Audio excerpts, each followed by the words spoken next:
તો ભાવનગરના 43 જેટલા લોકો નેપાળમાં ફસાયેલા છે। ભાવનગરથી નેપાળ પશુપતિનાથના દર્શન માટે 43 યાત્રિકો ગયા હતા।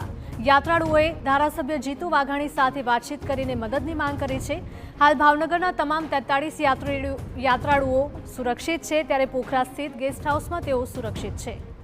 તો નેપાળમાં જે ભાવનગરના યાત્રાળુઓ ફસાયા છે અને તે મુદ્દે જીતુ વાઘાણીએ પણ નિવેદન આપ્યું છે। હાલ ભાવનગરના તમામ લોકો સલામત છે તેવો દાવો કર્યો છે।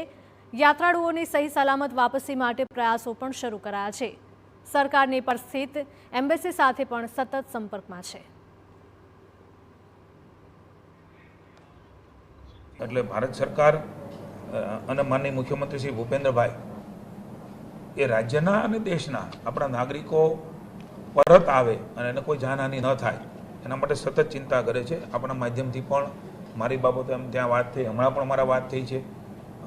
અહીંયા આપણા રેસિડેન્શિયલ કલેક્ટર જે વિક્રાંત પાંડે ચાર્જમાં છે એમની સાથે પણ માનનીય મુખ્યમંત્રી સૂચના આપી છે। મારે પણ વાત થઈ છે કલેક્ટરશ્રી ભાવનગરના જે લોકો છે નારીના અને સિહોરના, એમના માટે કલેક્ટરે પણ ત્યાં ફોન કર્યો છે અને સતત તંત્ર એ લોકોના સંપર્કમાં છે।